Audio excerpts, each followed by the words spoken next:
India से लेके bristle तक यात्रा होने वाली है। शांति बहुत सूक्ष्म विषय है, ना कोई मुनि महाराज है, ना कोई इतने मंदिर है, क्योंकि more and more womens are getting independent. तो सबसे मेन है उनकी काउंसलिंग बहुत जरूरी है। Hello everyone, this is Aman Chaudhary once again. मेरे साथ अभी मुनि जी महाराज जी हैं। इनसे बातचीत करते हैं, इनसे जानते हैं। ये पीस के लिए बहुत बड़ा काम कर रहे हैं, बहुत अच्छा काम कर रहे हैं। अभी यहाँ से लेकर के इंडिया से लेके ब्रिसल तक यात्रा होने वाली है, जो पद यात्रा होगी 25,000 से ज़्यादा किलोमीटर की। बहुत सारे सवाल हैं, जो भी सवाल है पीस को लेकर के या आपके जो प्रॉब्लम्स हैं उन सब के बारे में इनसे हम बात करेंगे। अभी एक एक करके सारे सवाल हम पूछेंगे। बहुत बहुत स्वागत है हमारे चैनल पे। बहुत अच्छा। और अमन जी से मिलकर के हमको बहुत अच्छा लगा, और इनका जो एक्साइटमेंट एनक्यू है वो जान करके भी बड़ा अच्छा लगा। और इतनी यंग एज में कोई व्यक्ति पीस में लग जाता है तो ये अपने आप में बहुत अच्छी बात है। सबसे पहला सवाल तो आपसे यही होगा कि पीस का क्या मतलब है यूथ के लिए और पूरी दुनिया में पीस का क्या मतलब? हम्म। शांति को अगर थोड़ा सा हम ग्रॉस लेवल पे ज़्यादातर जो देखा जाता है तो वो यही है कि भाई वॉर नहीं होना चाहिए, फिजिकल हार्म नहीं होना चाहिए। पर शांति वहाँ तक नहीं है। शांति बहुत सूक्ष्म विषय है, बड़ा सटल विषय है। सबसे पहले तो individual level, mental and physical level पे शांति होगी तो ऑटोमेटिक व्यक्ति शांत है, उसके भीतर शांति है तो उसके परिवार में शांति है, परिवार में शांति है तो समाज में शांति है, समाज में शांति है तो राष्ट्र में शांति है, राष्ट्र में शांति है तो पूरे विश्व में शांति है।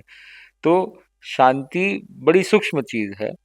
और इसीलिए हमारे जो नौवे आचार्य थे, आचार्य श्री तुलसी, उन्होंने कहा था सुधरे व्यक्ति समाज व्यक्ति से राष्ट्र स्वयं सुधरेगा।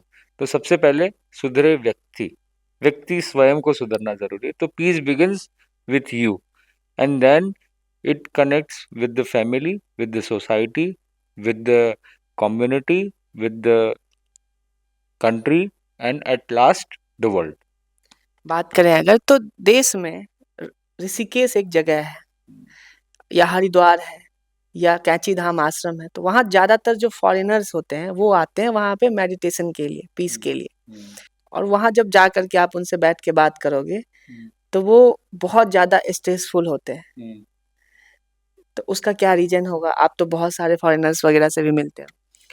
नहीं, बहुत अच्छी बात बताई आपने कि स्ट्रेस अक्सर देखा जाता है, और वो भी इंडिया में तुलनात्मक कम है, फॉरेन में ज़्यादा है। उसका सबसे बड़ा रीज़न ये हो जाता है कि इंडिया जो है एक तो सोशल है, फेस्टिवल्स होते हैं, लोग आपस में मिलते जुलते रहते हैं, मंदिरों में जाते हैं, तो कहीं ना कहीं स्ट्रेस रिलीज हो जाता है अपनों में शेयर करके, मूर्तियों के सामने, महाराज के बीच में शेयर करके।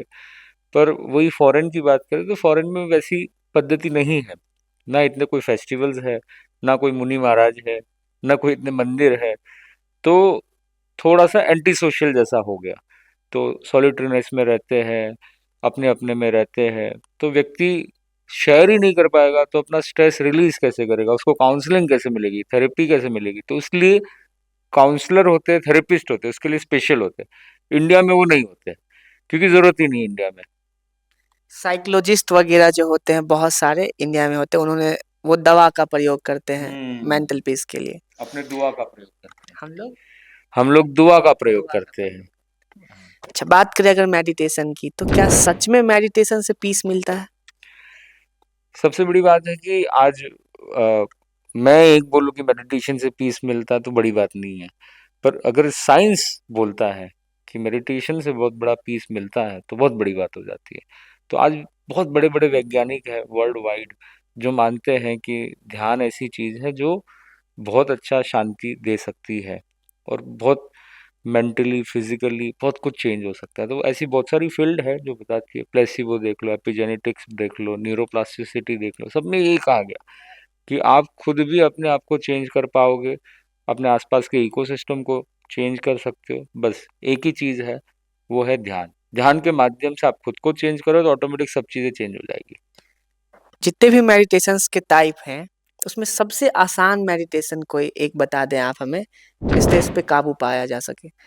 बहुत आसान जो सबसे हो। सबसे बेस्ट जो मुझे लगा, प्रैक्टिकल हम भी बहुत करते हैं वो मेडिटेशन, कि हर कोई स्ट्रेस में है तो आप फील करो कि इनहेल लेते समय positive energy, white bright particles आ रहे हैं, एक्सेल करते समय, क्योंकि स्ट्रेस टॉक्सिसिटी, नेगेटिविटी, इसका कलर भी डार्क होगा, तो ब्लैक कलर। तो धुएँ की तरह जो अंदर की डार्कनेस है, जो अंदर का टॉक्सिसिटी है, वो धुएँ की तरह नोस्ट्रिल से निकल रहा है। तो एक्सेल करते समय वो फ़ील कीजिए, सारी नेगेटिविटी रिलीज़ हो रही है, सारी बैड मेमोरीज़ रिलीज़ हो रही है। इन्हेल पॉज़िटिविटी, एक्सेल नेगेटिविटी, ये इंस्टेंट फ़र्क करेगा और आपकी लाइफ़ 110% ट्रांसफ़ॉर्म होगी, होगी, होगी। बात करें अगर, तो अभी फैमिलीज़ में देखता हूँ मैं, अभी आपके पास भी ढेर सारे लोग आते हैं, कल हमने देखा। तो जो यंग जनरेशन्स है, उनका मैरिज सक्सेसफुल नहीं हो पाता है। अगर हमारे पूर्वजों का देखें तो हमारे दादा-दादी का मैरिज बहुत सक्सेसफुल था। उससे पहले का भी देखें तो उनका सक्सेसफुल है, पापा-मम्मी का भी कुछ हद तक सक्सेसफुल है। लेकिन अभी के जो यंग जनरेशन्स है, उनका मैरिज सक्सेसफुल नहीं है। हमने 200 फॉरेनर्स से बात किया, उसमें सब ने कहा कि शादी मत करना। तो ये एक आजकल ट्रेंड सा चल पड़ा है कि व्यक्ति, पहले जो ज़माना था कुछ अलग ज़माना था। पहले जो लेडीज़ होती थी वो घर को सँभालती थी, तो होम मेकर होती थी। घर को बनाना भी बहुत बड़ी बात है, होम मिनिस्टर। और जेंट्स होते थे वो ज़्यादातर बाहर की एक्टिविटीज़ को सँभालते थे, तो एमईए बोलो, मिनिस्टर ऑफ एक्सटर्नल अफेयर्स। पर आज जो एक ज़माना आया है थोड़ा-सा बदल गया है, क्योंकि more and more womens are getting independent, career oriented. तो टाइम नहीं मिलता घर को सँभालने के लिए, खुद भी कमाते हैं। तो कहीं न कहीं पहले थोड़ा अप डाउन होता था, अब बराबरी हो गई है। या फिर कई बार womens are much more earning और मच मोर जो भी है उनको सुविधा और हर तरीके से काफ़ी मिलती है। तो ये हो जाता है कि बस सहन शक्ति कम हो गई है। तो दोनों को, जेंडर को सहन शक्ति लाना ज़रूरी है। तो जितनी सहन शक्ति आएगी तो मुझे लगता है वो शादी लंबी टिकेगी। और आ, सबसे मेन है कि दोस्त की तरह रहो, फ्रेंड्स की तरह। आप इन्फीरियर, सुपीरियर, सीनियर, जूनियर की तरह रहोगे तो वो शादी नहीं चल पाएगी। तो इसलिए दोस्त की तरह बन करके रहो। आपके क्या स्टेप्स होते हैं इस तरह की चीज़ों को नॉर्मलाइज़ करने के लिए? आपके पास तो ढेर सारी फैमिलीज़ आती हैं। तो बेस्ट है हम लोग जो देखते, काउंसलिंग हम लोग करते हैं, क्योंकि communication gap is the biggest problem. क्योंकि दोनों को टाइम ही नहीं मिलता। कॉर्पोरेट में है, कोई बिजनेस कर रहा है तो वो पूरे दिन उधर जा रही है, वो पूरे दिन बिजनेस में जा रहा है। तो जो फैमिली को आपस में बैठ करके बात करने का टाइम नहीं मिलता है, तो फिर आज नहीं तो कल तो झगड़ा होने वाला है, और झगड़ा होगा तो सीधा एटम बम फूटेगा। तो सबसे मेन है उनकी काउंसलिंग बहुत ज़रूरी है, थेरेपी बहुत ज़रूरी है, और दोनों को साथ में बैठ करके, तो वो जैसी वो चीज़ रिलीज़ होगी, जो भी कम्युनिकेशन गैप है वो हटेगा, तो ऑटोमेटिक सब कुछ अच्छा हो जाएगा। तो मैं एक ही बात बोलता हूँ कि जब आप डिनर, ब्रेकफास्ट, लंच करते हो, उस समय पे स्क्रीन टाइम नहीं होना चाहिए आपका।